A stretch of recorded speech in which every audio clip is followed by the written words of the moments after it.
Welcome back to another episode of Data to Decisions. In today's session, we will actually data from ESPN.com, or you see on the left side of the screen, NFL standings in 2023 right now. And then we will take the data from here, put it into Excel, what you see on the right side, and then we will make sure that we clean up the data using some simple formulas to make it ready for us to use in creating the schedules. This could be the weekly schedule where you can actually, look at 1 week at a time and you can see the record of each team based on the standings data that we will be getting from this URL on espn.com. Now let's get started. Now, if you have not watched the previous videos where we brought in the schedule data from espn.com and built this grid, and we also created the list of all the 272 games in the regular season and all that, please watch the previous videos. But in this video, we're going to go and start pulling the standings data. So let's go to the data tab from web, and I already copied the URL from espn.com. So I'm going to just paste it here and hit OK. And this is where it goes and opens the Power Query editor for us. Excel will open the Power Query editor for us to pull the data from espn.com specific URL, what kind of data Excel is able to find. We are looking for a table of standings of each team. So there should be 32 rows of data, and each team, how many games they've lost and won and all that. So if I click on table 0, I see that there is the data on each team, win, loss, and everything. I know that it looks okay, but let's always go into the transform data so that we can take a closer look at all the columns and all the rows. And before we decide if we need to do any kind of cleanup or modification or manipulation, before we bring it into this sheet and start using it for our dashboards and other purposes. So here we have the Power Query editor open, and we have the name of the query is table 0. So maybe I'll change this to standings because that is what it represents. And then I'm going to quickly look at it. There are 32 rows, so that makes sense. We have 32 rows. And then we have the number of wins, number of losses, ties, win percentage, the record at home, record in away, and all of that. So it all looks fine. The one thing that stands out for me is the team name is not really that clean. So it has a lot of information in front of the team name, whether they qualified already for the playoffs, whether they've clinched the division and all that. That's going to cause us some problems later.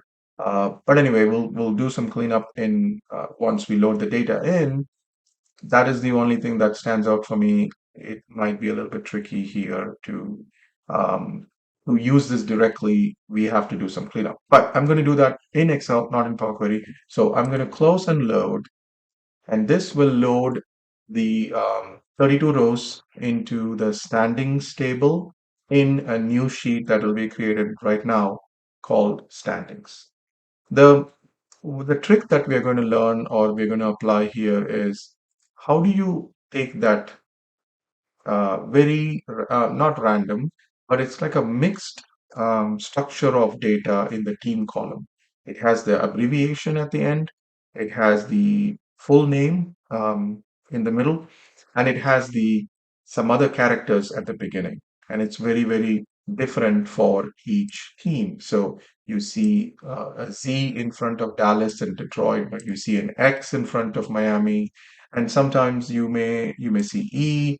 And I think this keeps changing because today is actually Sunday. They are actually playing the games, and when you extracted the data in the morning, it looked different. But anyway, point here is that when you come across data in your organization like this, where it's not following a specific pattern, but you still want to extract meaningful data out of it, that's what we're going to learn in this video. So I'm going to go and first extract the team abbreviation. But if you remember, all of our previous data, where we actually listed all the games, they're all three-letter abbreviation of the teams. That's what we want. So I'm going to the standings table, and let's say I want to get the last three letters from the first column. I didn't even rename the column. It says column one because we're not going to use it directly. We're going to convert it first. So let's say I pick the last three characters. Immediately something is wrong because I see San Francisco has only two letters. And so let's go back to the grid or the games and see San Francisco is actually, yeah, two letters. So there are some teams which have two letter abbreviation like Green Bay, Kansas City, Las Vegas, New England, New Orleans, San Francisco, Tampa Bay. So it's not always consistent. It's not always three characters. So that brings us to the point, the key focus of this video is how do I clean that up? A technique that I am going to use here is making use of the fact that every alphabet or every character has a code value. So for example, I'm going to use, we do, let's just do A, B, C, D, and then I'm going to see Z. So code of A is 97, okay? And then a code of Z is 122.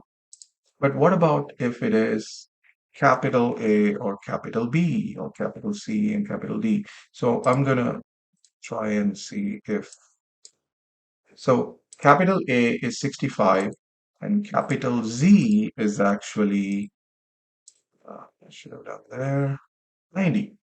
So the takeaway here is that uppercase or capital letters A to Z code value is 65 to 90. Okay. So the reason why this is going to be useful here is we want to pick the last two or three characters from the column one. How do I know whether it's two or three? Of course, there are many different ways to do it. One way would be if I can identify only the uppercase letters from the right. So for example, for San Francisco, SF are uppercase and then the other S is actually not. So I want to only bring the characters where there are uppercase, right?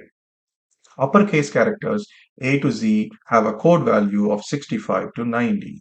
So if I write another formula, let's say here, and this one would be if the code value of this text, let's even before I write the if function, let's just do code. Okay. So let's see what it comes back. 66. So Baltimore, B is 66. San Francisco, the lowercase s is 115. So it's above the 90 limit that we have. So clearly this is different. And then Kansas City, and then Tampa Bay, Green Bay. So all of these, you can see that they have an S at the end. I mean, that's just coincidence that they all end up with S. But Las Vegas and New England Patriots, everything ends with S. But the point is that they are lowercase, and so code value will not be between 65 and 90. So what I want to make sure is if the code value, right, is greater than or equal to 65, and so to do the and multiple conditions, I usually do is if start with an AND function. If the code is greater than or equal to 65, comma, code less than or equal to 90. Now do a comma. So if both are true, then it is actually three characters should be used. Use the entire column value. Otherwise, I would want to skip the first digit. So I will do right of this, comma 2. So you'll see what the results are.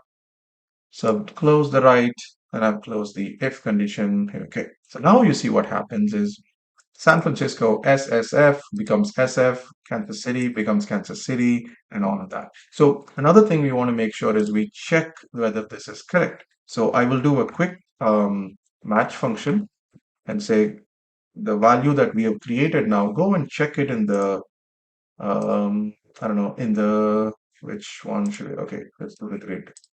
Grid has a unique list of team at abbreviations. So I'm going to just say, go to the grid look for in the team column, comma 0. Now we do have the values populate. My computer has been very slow today. But if you don't see the numbers come back, that means that it is not able to find these values in our official list of team attributes, team abbreviations. So clearly we got everything matching. So 1 to 32 teams, they're all here. And then the three character teams and the two character team names, they're all correctly coming through. Just to recap, the main point of this video was not only extracting the data from espn.com, but we cleaned it up, taking the data from the first column, converted into the last three characters, found out that there is an issue with some teams having two character abbreviations, and then we used the code value and code function in order to determine which ones are 3 versus 2. And then we used a simple, write function to extract only the 2 or 3 characters. So that's what we did. Now we have the data cleaned up.